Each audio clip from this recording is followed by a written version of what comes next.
है आपका NVR 24 में। अब वक्त हो चला है NVR 24 के सबसे खास कार्यक्रम चुनावी चकल्लस का। आज हमारे साथ चुनावी चकल्लस में यूपी के बस्ती विधानसभा क्षेत्र से समाजवादी पार्टी के प्रत्याशी महेंद्र नाथ यादव मौजूद हैं।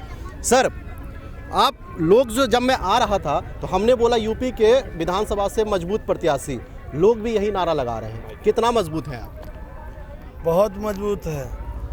हर वर्ग के आशीर्वाद से, हर वर्ग की दुआएं हमारे साथ हैं, हर वर्ग की उम्मीद हमारे नेता आदरणीय अखिलेश यादव जी हैं। इसलिए कोई जोड़ में ही नहीं है। मजबूत की तो बातें छोड़िए, कोई सामने है ही नहीं। सर, पहले भी आपने विधानसभा चुनाव लड़ा हुआ है, इस बार किस चुनौतियों का सामना करना पड़ रहा है? पिछली बार जब हम लोग चुनाव लड़े थे, हमारे नेता ने काम किया था, लेकिन जो हमारी जनता है बहुत सीधी सादी है, सच्चे लोग हैं, भोले लोग हैं। कोई भी आके इनसे वादा करता है तो ये भरोसा कर लेते हैं। लोगों ने इनसे वादा करके समाज के लोगों को ठगने का काम किया। आज समाज जाग चुका है, आज समाज चेत रहा है। समाज को ये याद आ रहा है कि आदरणीय अखिलेश यादव जी की सरकार थी तो सबके साथ न्याय हो रहा था, सबका सम्मान हो रहा था, सबका विकास हो रहा था, बेटियों को लैपटॉप मिल रहा था। ये सरकार बनते ही बेटियों का लैपटॉप बंद कर दिए, बेटों को लैपटॉप बंद कर दिए। बेटियों को कन्या विद्याधन मिल रहा था, ये सरकार बनते ही कन्या विद्याधन बंद कर दिए। समाजवादी पेंशन मिल रहा था, समाजवादी पेंशन बंद कर दिए। किसान की आय दुगना करने की बात थी, आय तो नहीं दुगना किए। सरकार बनते ही जो किसान की खाद है 50 किलो की बोरी थी, 5 किलो बोरी खाद चोरी करने का काम किया। 18 से 28% GST लगा करके किसान की जो चाहे कीटनाशक दवाएं हो, चाहे DAP हो, यूरिया हो, पोटास हो, या जो खेती किसानी के लिए औजार लगने वाले लोग हैं, सबका 2 गुना दाम बढ़ाने का काम किया। किसान का कमर तोड़ दिया। नौजवान जब रोजगार मांगे तो इस प्रदेश के मुख्यमंत्री जी ने कहा पूरे उत्तर प्रदेश के नौजवानों को गाली देने का काम किया।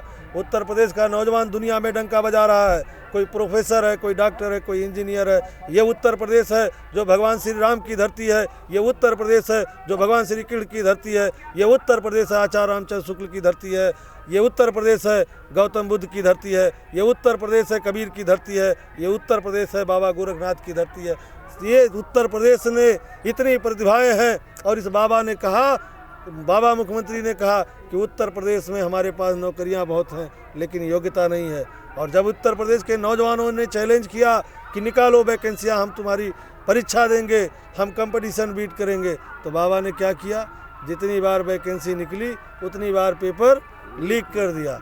एक भी वैकेंसी पूरी नहीं हुई। नौजवान जब आंदोलित हुए, नौजवान जब अपनी आवाज़ उठाना शुरू किए, तो लखनऊ से लेकर इलाहाबाद तक की सड़कों तक नौजवानों को नंगा करके पीटा गया, बेटियों का बाल पकड़ करके खींचा गया।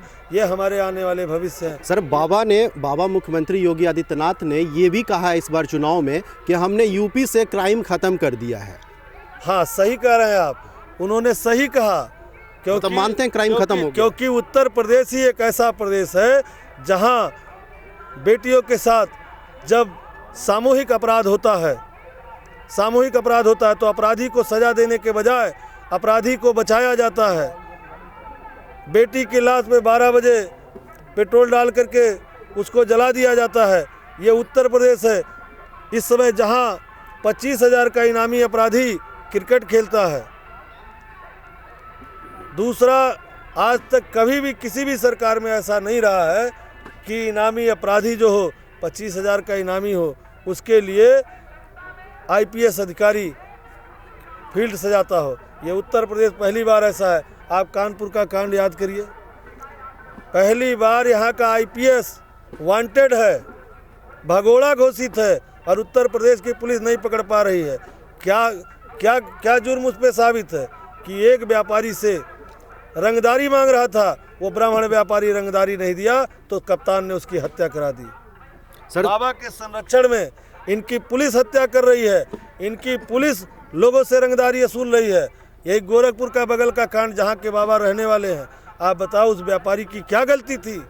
वो व्यापारी अपने व्यापार के और किसी सिलसिले में गोरखपुर आया था, इनका दरोगा हफ्ता वसूलने के माध्यम गया और पीट करके उसकी हत्या कर दी।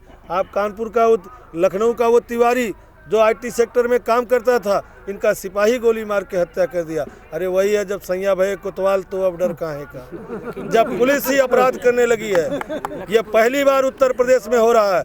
आप बताओ टेनी ने क्या किया। टेनी के बेटे ने किसान के साथ जहाँ जुल्म और ज्यादती हुई, किसान 14 महीने तक आंदोलित हुआ, किसान 700 किसान मारा गया, उससे भी पेट नहीं भरा। तो टेनी के बेटे ने किसान के ऊपर सरेआम जीप चढ़ा दी, और आज क्या हुआ, टेनी की जमानत हो गई। खुशी दुबे की जमानत नहीं हुई। जो निर्दोष है, जो अपराधी है, उसको सजा मिलना चाहिए। वो एक दिन की ब्याह था, उसका क्या गलती था, क्या सजा है उसकी जमानत नहीं हो रही है। और जो सरेआम किसानों को रौद दे रहा है जीप से, उसकी जमानत हो गई। ये पहली बार ऐसा हो रहा है उत्तर प्रदेश में, इस भारतीय जनता पार्टी की सरकार में, कि पुलिस ही अपराधी हो गई है, पुलिस ही अपराध कर रही है। और भारतीय जनता पार्टी के लोगों को, उनके नेताओं को, अपने आका को ले जा करके हिस्सा पहुंचा रही है, जिससे सरकार चुप है। सर, मैं जब अभी रिपोर्टिंग करने के लिए दिल्ली से निकला तो मुझे घर के नीचे एक फल बेचने वाला विक्रेता मिला था। मैं आपको एक कहावत बताता हूँ, एक कहानी बताता हूँ। उसने बोला, मेरे से पूछा आप जा रहे हो चुनाव प्रचार में? मैंने बोला हाँ, बस्ती जा रहा हूँ। उसने पहली बार मैंने आपका वही नाम सुना था। उसने बोला महेंद्र भैया के पास जा रहे हो, वो भी समाजवादी पार्टी के हैं, तो मैंने पहली बार आपका नाम। उन्होंने बोला आप उनको धन्यवाद कहना। मैंने बोला क्यों?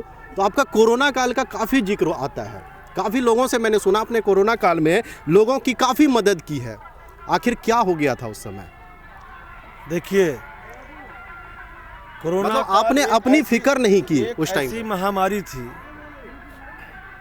कि कभी किसी देश, किसी भी समाज में इस तरीके की महामारी ना आए, जहां मानव से दूर भाग रहा था, परिवार के साथ नहीं बैठ रहा था, और कोरोना कम था, उसका हवा इतना ज़्यादा था। और उस समय ये जो भारतीय जनता पार्टी की सरकार, आरएसएस के लोग, भारतीय जनता पार्टी के लोग, हमारे लोगों को, गांव, गरीब, किसान, मजदूर, सारे समाज के लोगों को वादा किए थे, सपना दिखाए थे हवाई चप्पल पहनने वाले को हवाई जहाज़ में चलाने का। लेकिन जब लॉकडाउन लगा इस महामारी की वजह से, तो जो दिल्ली, बम्बई, गुजरात, मद्रास गांव के गरीब के, किसान के बच्चे रोजी रोटी की तलाश में गए थे, जब उन्हें अपने वतन वापस आना था, तो इस जालिम सरकार ने बस भी बंद कर दिया, ट्रेन भी बंद कर दिया। और जब वो पैदल चलने लगे, पैदल चले, तो इस जालिम सरकार ने लाठियों से पीटा, मुर्गा बनाया। आप पत्रकार साथी हैं, प्रेस के साथी हैं, धन्यवाद दूंगा आपको, बधाई दूंगा।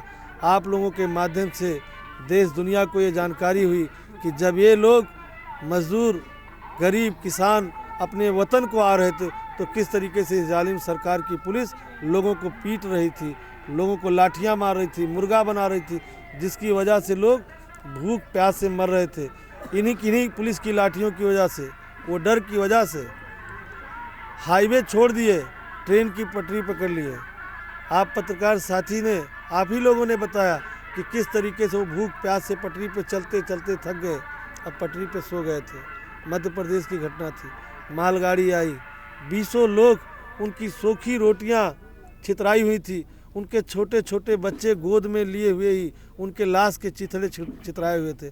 हम धन्यवाद देंगे आदरणीय राष्ट्रीय अध्यक्ष जी को, आदरणीय अखिलेश यादव जी ने पूरे अपने समाजवादी लोगों का आह्वान किया, और उन्होंने कहा कि जहाँ जहाँ समाजवादी पार्टी के लोग हैं, सब लोग रोड पे निकल जाओ लाल टोपी लगा करके।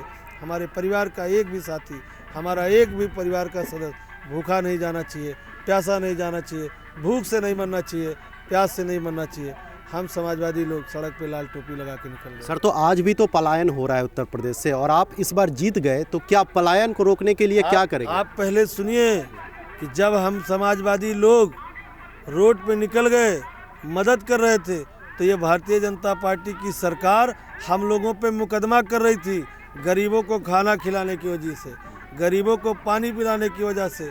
धन्यवाद देंगे अपने नेता को कि हमारे नेता ने कहा जेल चले जाना, मुकदमा झेल लेना, लेकिन जब तक बाहर रहना, खाना खिलाते रहना, पानी पिलाते रहना, कोई भूखा ना जाए। हम लोग जब रोड पर निकले तो समाज के बहुत सारे लोग, बहुत अच्छे लोग, बहुत समाज के तमाम समाज सेवी लोग रोड पे जब निकल गए, सब लोगों ने मदद करना शुरू किया। तो कोरोना काल वो एक ऐसा काल था जहां अपने लोगों को बचाने का समय था, अपने लोगों को मदद करने का समय था, अपने लोगों का हेल्प करने का समय था।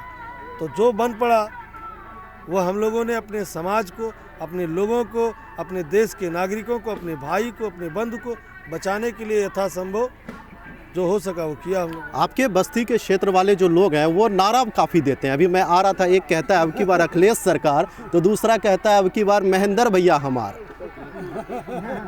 गलत बोल रहा हूँ मैं? कई लोगों ने बोला महेंद्र भैया हमार। आप लोगों के हैं? कितने हैं? कितने हैं? 100% है। चलिए, मैंने जनता से भी बात की और इस वक्त हमारे साथ कुमार शशिवर्धन मौजूद हैं, जो जूनियर अखिलेश यादव के नाम से यहाँ पर मौजूद हैं उत्तर प्रदेश में, और आज नेताजी के साथ हैं, यहाँ पर महेंद्र नाथ यादव जी के साथ हैं। हम उनसे भी जानेंगे और वो अखिलेश यादव की मिमिक्री अच्छी कर लेते हैं। ज़रा उनसे पहले पूछते हैं, सर भाजपा तो आपके ऊपर टोटी चोर का नारा काफ़ी लगाई थी, तो क्या लगता है क्या आप? अब उन्होंने बहुत सारे आरोप लगाए थे और हम उनको तो वापस करना चाहते थे, कोई लेने नहीं आया।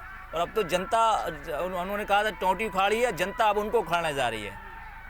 और मैं समझता हूँ जब ज़्यादा तो दिन नहीं बचे, 10 मार्च को रिजल्ट आएगा। 3 चरणों का चुनाव हो चुका है, 2 चरणों में 100 सीटें जीत रहे हैं हम, और आने वाले जो तीसरा चरण हुआ उसमें भी बहुत अच्छी बढ़त है। और यहाँ तो मैं आया हूँ बस्ती में, मैं देख रहा हूँ रोडों की स्थिति बहुत ख़राब है। हमने तो अपने घोषणा पत्र में गन्ना किसानों के लिए काफ़ी राहत देने की बात कही है, 300 यूनिट बिजली फ्री देने की बात कही है, रोज़गार के मुद्दा हमारा साफ है। तो मैं समझता हूँ जनता हमारे साथ है, नौजवान हमारे साथ है, युवा हमारे साथ है, महिलाएं हमारे साथ हैं, और बहुत अच्छा रिजल्ट इस बार आने वाला। समाजवादी पार्टी की सरकार बनने जा रही है। तो आप अभी जिस नेताजी के साथ हैं यहाँ पर चुनाव प्रचार में, इनको आप क्या कहना चाहेंगे अपने विधानसभा क्षेत्र से? इनका फीडबैक, जैसा कि मैं जैसे ही इनके विधानसभा में आया हूँ सदर में, फीडबैक लिया, बहुत अच्छा इनका जा रहा है। मैं समझता हूँ ऐतिहासिक जीत जीतेंगे इस बार ये। सर सड़कों की हालत बहुत ख़राब है। मैं आ रहा था, बहुत परेशान हो गया यहाँ पर, इस वाले सड़क देखिए कितना गिट्टी हमारे यहाँ गिर गया। पूरी विधानसभा में जो समाजवादी पार्टी की सरकार में जो सड़कों पे काम हुआ था, उसके अलावा कहीं काम नहीं हुआ। क्योंकि ये सरकार गड्ढा मुक्त का नारा देती थी, कहीं गड्ढा मुक्त नहीं हुआ, बल्कि और गड्ढे हो गए। हाँ, पैसों का बंदरबाट, हर बार कागजों में गड्ढा मुक्त होता रहा। इस बार अब जब चुनाव आया है तो कहीं कहीं जहाँ जहाँ ये खदेड़े जा रहे हैं, जहाँ जहाँ भगाए जा रहे हैं, पता नहीं किस योजना के तहत वहाँ वहाँ गड्ढा मुक्त करने का प्रयास किया जा रहा है। और ठेकेदार ऐसा काम कर रहा है कि रात को गिट्टी डाल रहा है, सुबह गिट्टी उखड़ जा रही है। जहाँ ये कर भी रहे हैं वहाँ कर कम रहे हैं, पूरा का पूरा 100% बजट को डकारने का काम कर रहे हैं, पैसा को लूटने का काम कर रहे हैं। समय आने पे इसकी भी जांच कराई जाएगी। चलिए, मैं जूनियर अखिलेश यादव से चाहूँगा एक बार वो अपने प्रत्याशी साहब से भी बात कर लें। जरा मैं उनको मौका दे रहा हूँ एक बार। और मैं बता दूं, समाजवादी पार्टी में ही सरकार सड़क बनेगी, और इन्होंने जो हमारा पूर्वांचल था उसकी भी नकल कर दी, फीता काट दिया। और हमारे जो ऊपर बैठे प्रधानमंत्री, उनको पता नहीं रहता, वो कैंची लेकर जाते हैं, हमारी योजनाओं की ही जो है फीता काट रहे हैं वो लोग। आपने महेंद्र नाथ यादव जी पे क्या भरोसा करके टिकट दिया है सर? अरे उम्मीदवार हैं, कोरोना काल में आपको भी पता है कितना अच्छा इन्होंने काम किया, और बहुत अच्छा जन समर्थन मैं समझता हूँ बहुत अच्छी है। तो पूरे बस्ती ज़िले की सभी सीटें निकलने जा रही, इसमें सभी पे ऐतिहासिक जीत मिलेगी। कितनी? आप देखिए 10 तारीख का रिजल्ट और है, आप देख लीजिए। आपके सबसे मजबूत प्रत्याशी हैं, सारे लोग नारा लगा रहे हैं। हाँ बिल्कुल, अच्छी बात है ये तो, और बहुत अच्छी बात है, जीतेंगे पक्का भरोसा है। हाँ 10 तारीख और इंतजार कर लीजिए। पत्रकार महोदय इतना कर दिया, फरवरी भी 28 की है इस बार। क्या लगता है सर इस बार? जाते जाते एक बार बोल 10 तारीख को पूरा प्रदेश आदरणीय अखिलेश यादव जी के साथ खड़ा नजर आएगा। आदरणीय अखिलेश यादव जी ऐतिहासिक 350 से ज़्यादा सीटों के साथ पुनः मुख्यमंत्री बनने जा रहे हैं। अखिलेश यादव जिंदाबाद। आप देख रहे थे एनवीआर 24 का खास कार्यक्रम चुनावी चक्कलस यूपी के बस्ती विधानसभा क्षेत्र से। इसी तरह आप हमारे प्रोग्राम को देखते रहिए। एनवीआर 24, सत्य भी तथ्य भी।